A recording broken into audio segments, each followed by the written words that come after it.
Buenas a todos los presentes. A continuación vamos a presentar los resultados de la respuesta inmunológica en individuos convalecientes a la COVID-19. En diciembre del 2019 fueron reportados en China los primeros enfermos de COVID-19. El 30 de enero del 2020, la Organización Mundial de la Salud declaró una emergencia de salud pública con repercusión internacional. En Cuba, los primeros enfermos se diagnosticaron en marzo del 2020 y hasta el 22 de noviembre de este año se han diagnosticado 961.330 pacientes. De ellos han fallecido 8.297, por lo que se han recuperado alrededor del 98% del total. Diferentes investigaciones reportan la presencia de manifestaciones clínicas, alteraciones morfológicas y funcionales semanas e incluso meses después de la resolución del SARS-CoV-2. Los síntomas y signos persistentes pueden afectar a varios órganos y sistemas y dependen de varios factores. En primer lugar, de los mecanismos fisiopatológicos del virus. En segundo lugar, de la magnitud de la respuesta inmune desencadenada, así como de los fármacos y las técnicas empleadas en el tratamiento de la enfermedad. El objetivo de esta investigación fue evaluar la respuesta inmunológica en pacientes adultos convalecientes de la COVID-19 y su posible relación con parámetros hematológicos, bioquímicos y el curso clínico de la enfermedad. Para ello se realizó un estudio prospectivo y analítico en 20 pacientes mayores de 18 años de edad recuperados de la COVID-19 con PCR para SARS-CoV-2 negativo de 1 a 3 meses posteriores a la infección, y donde fueron evaluados diferentes parámetros hematológicos, bioquímicos e inmunológicos. Dentro de los parámetros hematológicos evaluados se encuentra el hemograma completo, la velocidad de sedimentación eritrocitaria, grupo sanguíneo AB y anti-D, así como el coagulograma. Dentro de los bioquímicos, la proteína C reactiva cuantitativa, glicemias, enzimas hepáticas como GGT, TGO, TGP y fosfatasa alcalina leucocitaria, creatinina y ácido úrico. Y dentro de los inmunológicos fueron evaluados parámetros humorales y celulares. Dentro de los humorales, cuantificación de inmunoglobulinas séricas, MGIA, así como los componentes C3 y C4 del complemento. Dentro de los parámetros inmunológicos celulares fueron evaluados diferentes poblaciones de linfocitos T, B, células NK o asesinas naturales, NKT o linfocitos citolíticos naturales. Fueron evaluados además expresión de antígenos de activación celular como los antígenos HLA-DR, CD38 y ambos, las poblaciones de linfocitos tanto T como B vírgenes y de memoria, y finalmente las células plasmáticas. Aquí son mostrados los principales resultados encontrados en esta investigación. Dentro de las características demográficas se encontró que el 60% de los pacientes presentaban más de 50 años, el 55% correspondió al sexo femenino, el 80% de los pacientes presentó color de la piel blanca. Dentro de las características clínicas se encontró que el 85% presentaban comorbilidades, siendo el asma bronquial la más frecuente y está representada en el 45%. La forma de presentación más frecuente de la enfermedad fue la sintomática en el 95% del total. Dentro de estos, 7 pacientes presentaron formas moderadas y severas respectivamente, mientras que 3 formas ligeras y críticas respectivamente. La complicación más frecuente fue el distrés respiratorio, encontrado en el 15% del total de pacientes estudiados. Las características radiológicas y espirométricas encontramos el 55% de los pacientes presentó el patrón de pulmón seco en la ecografía de pulmón. En el 45% de los pacientes se encontró positiva la ATAC de pulmón y en la espirometría el 15% presentó un desorden obstructivo moderado. En esta tabla se muestra la distribución de los parámetros hematológicos en pacientes adultos convalecientes de la COVID, donde el 75% de los pacientes presentó conteos disminuidos de monocitos, el 60% conteos disminuidos de eosinófilos. Por su parte, el 45% presentó conteos aumentados de linfocitos y el 70% la eritrosedimentación acelerada. La mitad de los pacientes, es decir, el 50%, pertenecían al grupo sanguíneo A positivo.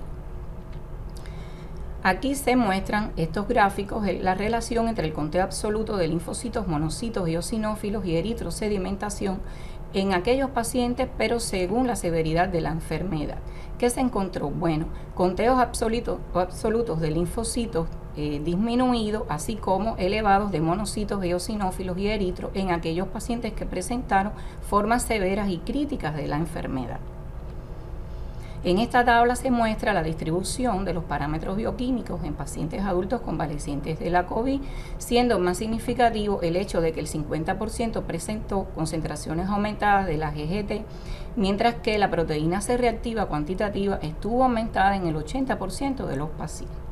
Por su parte, cuando se estudió la relación entre el nivel de glicemia en pacientes asmáticos y no asmáticos, los pacientes asmáticos presentaron concentraciones aumentadas de glicemia con diferencia significativa al compararlos con los no asmáticos. La relación del conteo absoluto del linfocito y de los niveles de la fosfatasa alcalina leucocitaria, según el distrés respiratorio que habíamos comentado que había sido la complicación más frecuente en estos pacientes, mostró un conteo absoluto de linfocitos disminuido, así como niveles elevados de la fosfatasa alcalina leucocitaria en aquellos que presentaron distrés respiratorio con diferencias significativas al compararlo con los pacientes que no presentaron esta complicación. Aquí en esta figura se muestra el conteo absoluto de leucocitos, así como de proteína C reactiva cuantitativa, atendiendo al grupo sanguíneo y anti-D. Bueno, pues se encontró que los pacientes con grupo sanguíneo B positivo presentaron mayor conteos absolutos de leucocitos, así como elevadas concentraciones de proteína C reactiva cuantitativa, con diferencias significativas al compararlos con el resto de los grupos sanguíneos y anti-D. La respuesta inmunomoral en estos pacientes convalecientes de COVID mostró que el 80% de los pacientes habían presentado concentraciones disminuidas de la IgG total, mientras que casi la totalidad de los pacientes estudiados, es decir, el 95%, presentaron concentraciones disminuidas del componente C3, lo cual indica que estas proteínas estuvieron consumidas en el estado de infección, sobre todo en aquellos pacientes críticos y graves que aún se mantienen disminuidas en esta etapa de convalescencia. Aquí en esta figura se muestra la distribución de los marcadores inmunológicos tanto en pacientes como en controles sanos y haciendo énfasis en aquellos parámetros significativos. Por ejemplo, las células NK o asesinas naturales, CD3 negativas, CD56 positivas, los linfocitos citolíticos naturales, CD3 positivos, 56 positivos, así como las células plasmáticas, presentaron porcentajes disminuidos en los pacientes convalecientes al compararlos con los controles sanos, con diferencias significativas.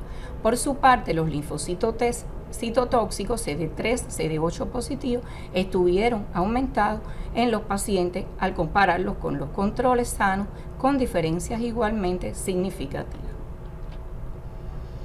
En esta figura se muestra el comportamiento de los parámetros hematológicos e inmunológicos de los pacientes convalecientes, pero atendiendo al ataque de pulmón. Bueno, se encontró que los linfocitos estuvieron disminuidos, así como los eosinófilos y la velocidad de sedimentación eritrocitaria, ambos parámetros aumentados, en aquellos pacientes que presentaron TAC de pulmón positivo, con diferencias significativas en estos tres parámetros al compararlos con los pacientes con TAC de pulmón negativo. Por su parte, un resultado importante que se encontró en esta investigación fue que aquellos pacientes con TAC de pulmón positivo presentaron porcentajes elevados de las células NK, habíamos dicho CD3 negativa, CD56 positiva, lo cual corrobora el importante papel de estas células en los procesos inflamatorios. Aquí se muestra un agrupamiento o de análisis multivarial de todas las variables, todos los parámetros estudiados, hematológicas, bioquímicas e inmunológicas, con un programa de bioinformática que dio paso a la obtención de este resultado. Es decir, fueron identificados tres grupos de pacientes. Un grupo 1 que identificó a aquellos pacientes con un grado ligero de afectación o secuela que se caracterizaron por haber presentado un ataque de pulmón negativa y valores relativamente altos de concentraciones séricas de inmunoglobulina, IgG, C3 y de hemoglobina. Un grupo 2 que identificó a aquel grupo de pacientes con un grado moderado de afectación o secuela, caracterizados por presentar TAC de pulmón negativa, porcentajes altos de linfocitos T, CD3 positivo, CD4 positivo, así como el resto de las variables con niveles relativamente bajos, y finalmente un grupo 3 que identificó al grupo de pacientes con un grado severo de afectación o secuela caracterizados por tener TAC de pulmón positiva con eritrosedimentación, monocitos y neutrófilos altos asociados con linfopenia, así como concentraciones disminuidas de IgG y C3 respectivamente. Por lo tanto, con estos resultados podemos concluir en primer lugar que determinados parámetros hematológicos, bioquímicos, inmunológicos y radiológicos pueden considerarse biomarcadores de secuelas en pacientes adultos de la COVID-19, lo que permite estratificarlos según el grado de afectación o secuela en 3 grupos: grupo 1, ligero; grupo 2, moderado; y grupo 3, severo. Y finalmente que la identificación de estas secuelas permite realizar intervenciones terapéuticas oportunas y personalizadas. Aquí mostramos el colectivo de autores y colaboradores que muestra un equipo multidisciplinario donde incluye hematólogos, bioquímicos, inmunólogos, oncólogos, así como radiólogos y neumólogos. Hasta aquí la presentación de nuestros resultados. Muchas gracias.